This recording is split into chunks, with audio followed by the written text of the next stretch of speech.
Good evening, friends. I am Ramesh Sharma. Today we will teach future perfect continuous tense. जो perfect continuous tense होते हैं ये तो आपके लिए सबसे आसान टेंस होते हैं। अब हम देखते हैं इसकी हिंदी में पहचान क्या है।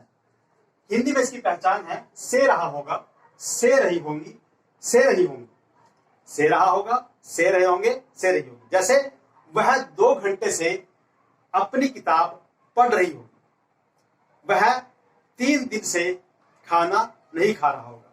तो इस प्रकार से जिन वाक्यों के अंत में से रहा होगा, से रहे होंगे, से रही होगी आए, वो वाक्य फ्यूचर परफेक्ट कंटीन्यूअस टेंस के होते हैं।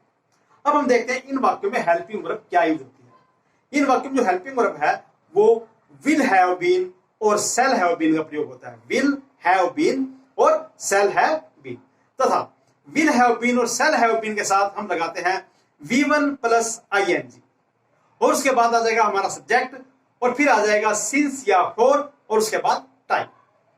ये हमारे फ्यूचर परफेक्ट कंटीन्यूअस टेंस की जो है वो पहचान है।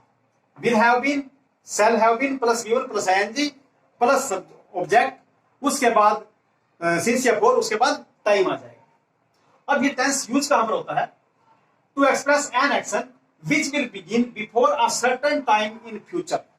एक ऐसे एक्शन को एक्सप्रेस करने के लिए जो फ्यूचर में किसी सर्टन टाइम पर शुरू हुआ था, फ्यूचर में किसी सर्टन टाइम पर वो शुरू होगा और फिर वो किसी वहां पर समाप्त ना होकर वो आगे भी चलता रहेगा।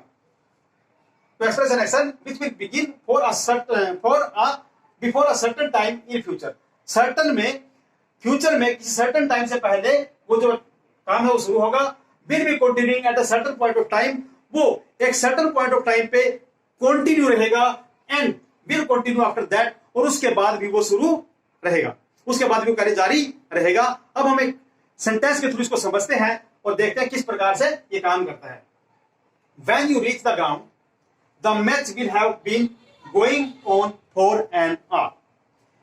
कहता है when you reach the ground, जब आप ग्राउंड में पहुंचोगे, the match will have been going on, जो मैच है वो जारी रहा होगा, मैच चल रहा होगा। When you reach the ground, जब आप ग्राउंड में पहुंचोगे, the match will have been going on, जो मैच है वो चल रहा होगा फॉर एन आवर, 1 घंटे से। अब देखिए ये क्या कहता है कि जब आप ग्राउंड में पहुंचोगे, आपके ग्राउंड में पहुंचने से पहले जो मैच है वो चल रहा होगा।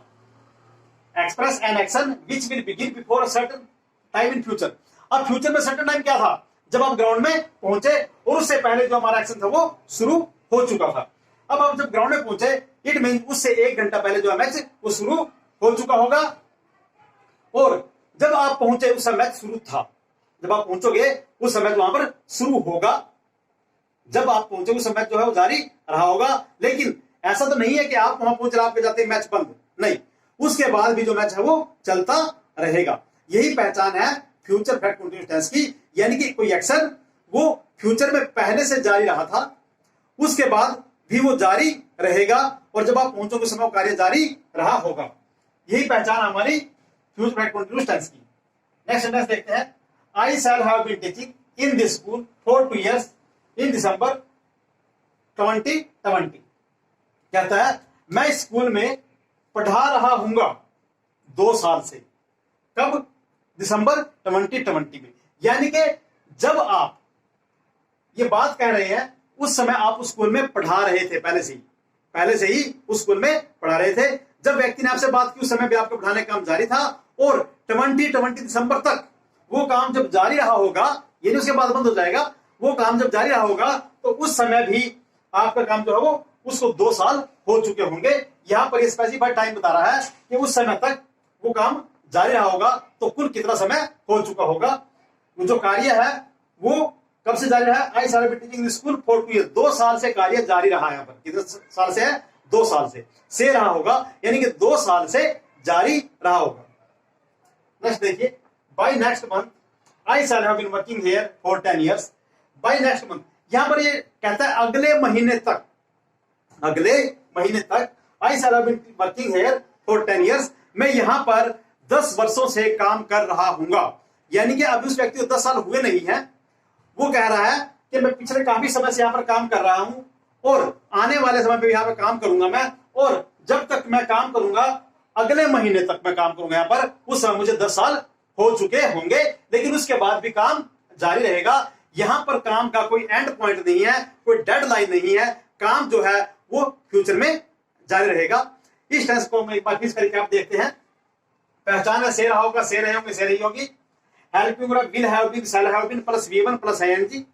सिंस या फॉर टाइम के लगता है। मैं बताता हूं सिंस कहां पर लगता है, फॉर कहां पर लगता है। निश्चित पॉइंट ऑफ टाइम के लिए, जहां पर आपका जो टाइम है वो निश्चित है, उसके लिए हम सिंस का प्रयोग करेंगे। लेकिन जहां पर पीरियड ऑफ टाइम है, एक अवधि दी गई है, जैसे 2 घंटे, 4 घंटे, 2 साल, 10 साल, 20 साल, उसके लिए हम लगाएंगे फॉर। यानी कि जहां पर हमारी काउंटिंग आ जाए वहां पर हम लगाएंगे फॉर, और जहां पर हमारी काउंटिंग ना हो, जैसे since Monday, since Sunday, since 1969, since 7 o'clock, इस प्रकार से जहां पर आ जाए वहां पर हम लगाएंगे सिंस। तो ये था हमारा फ्यूचर फैक्ट कंटीन्यूअस टेंस। ये छोटा टेंस था, इसमें समझाने जैसी कुछ ज्यादा लंबी चौड़ी बात थी नहीं, और मैं उम्मीद करता हूं कि आपको ये टेंस समझ में आया होगा। अगर समझ में आया है तो मेरे चैनल को सब्सक्राइब कीजिए। थैंक यू, मिलते हैं नेक्स्ट वीडियो में।